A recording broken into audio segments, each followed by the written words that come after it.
Greetings, residents. Welcome to our second installment of our Veterans Corner. Here today with me is Kevin Hawthorne, who's the president of the Wappingers Veterans Advisory Group. And Kevin and I are going to be talking today about some of the programs, initiatives that we've had.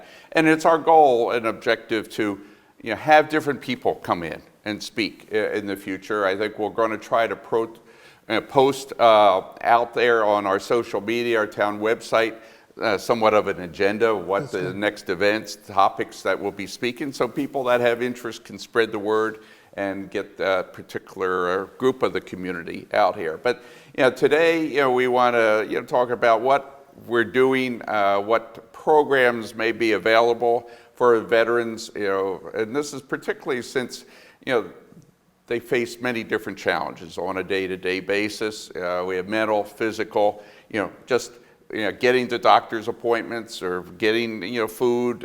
Various other organizations, whether it's Meals on Wheels and so forth, also help address that, what we participate in. But one of the programs is the DAV. Kevin, why don't you talk a little bit about what the DAV, what we're doing to assist that, and I think the program that we want to get even more active here in Town Hall. Right. I'm a member of the Disabled American Veterans, and because the word disabled has a negative connotation, we refer to it as the DAV.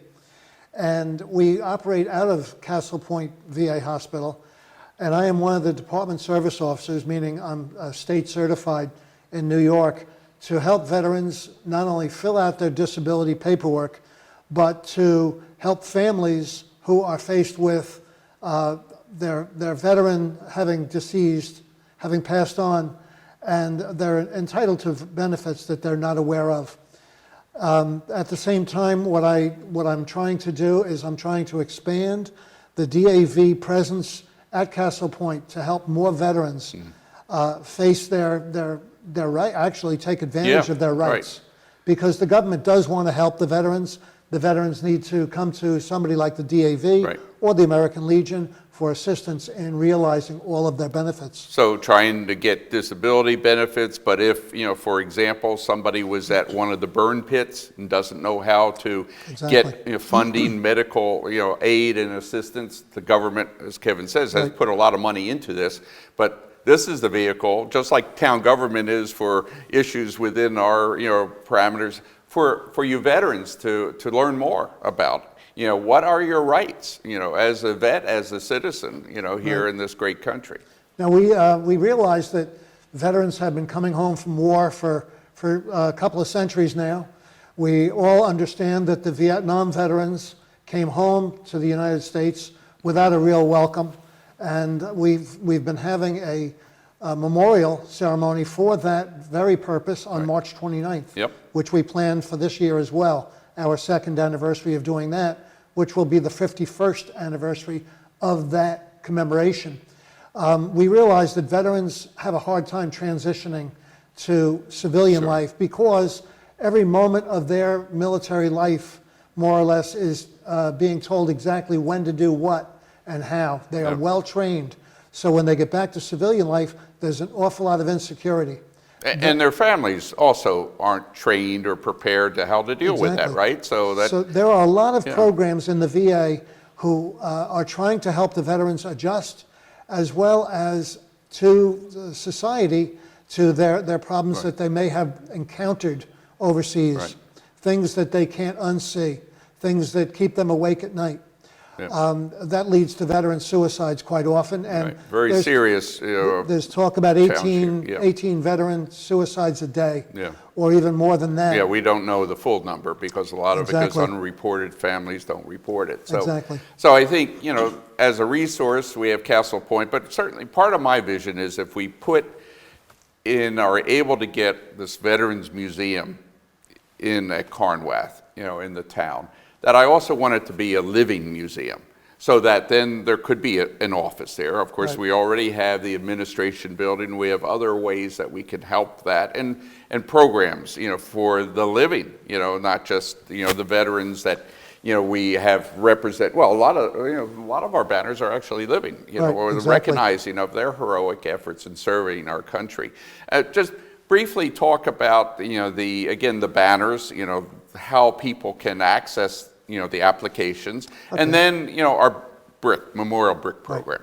All right, the the application is available online on our town website, as well as the paper application is available in our lobby, directly across from the town clerk. On a table there. On a table there in the lobby. And it takes the application as well as a photo, as well as proof that the veteran actually served, and we typically ask for a DD-214.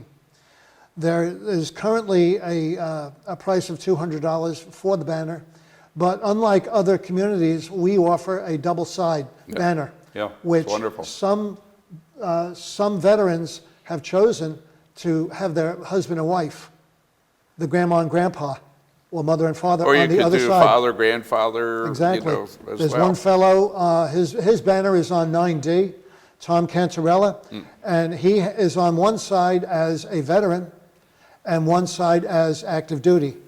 And it's just incredible because you see him coming and going. Yeah, no, it's great. Now, like I mentioned in a previous session, we have about 135 banners up right now, and the program is ongoing. It will never stop. We may run out of polls before we run out of veterans and families. We also have an initiative to follow up at Schlatt House. On the east side are 1,093 bricks. 101 of those have inscriptions on them. We are planning on doing the same thing on the west side of the Schlatt House Memorial. It's $50 for a regular size brick and $100 for an 8x8 brick. And the inscription can be pretty much whatever the family wants to see. We're And planning applications as well. applications as well are online, and Right. they're also in the town hall lobby. Now, the work is going to be done this spring. I've got nearly a promise that it's going to happen.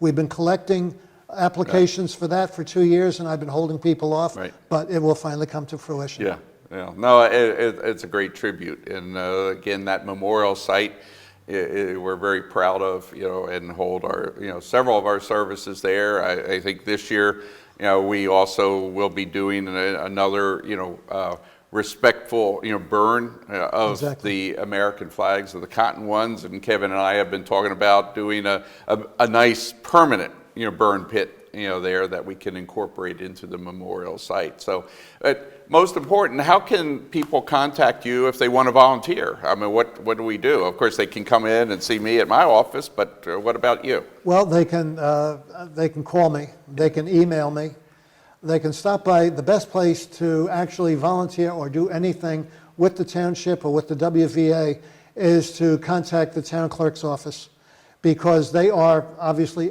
right off the lobby, and that is the easiest way to have them contact me. I would give out my phone number, but that is really dangerous. Yeah.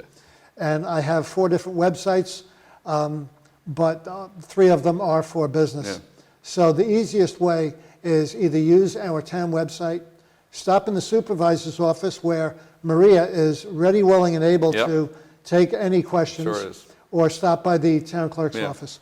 Well, I think it's going to be an exciting year as we look to how to promote the wellness of our, veterans and other residents of our community. And I, close, have some closing remarks, Kevin. The supervisor mentioned that burn pit a few moments ago, and that is something that's respectful towards the American flag, which also includes the POW MIA Yes. flag. What we can't do is we can't burn artificial banners, Fabrics. flags, because they are toxic. They're toxic to Right. the atmosphere. They are brought up to the Resource Recovery Agency, which filters the smoke coming into the atmosphere. So we do have that ceremony on Flag Day. And we have a box out here. We have a box out front which has an American flag Yeah. on it, and we are accepting any and all flags. Right. They're separated into respectably burning or donating to the Resource Recovery Agency. We're going to be doing that again this year for the 3rd year on Flag Day, Right. which is typically on the 14th of June. Correct. The banner repository is emptied on a regular basis so that there will always be room for your banners, I'm sorry, not banners, your flags to be deposited so that they can be respectfully retired. That's right. Thank you. Well, Kevin, thank you for all of your contributions, for taking what was kind of a concept to reality, and thank you for your service, my friend. Thank you. Thank you. Have a good day, everyone. Thank you.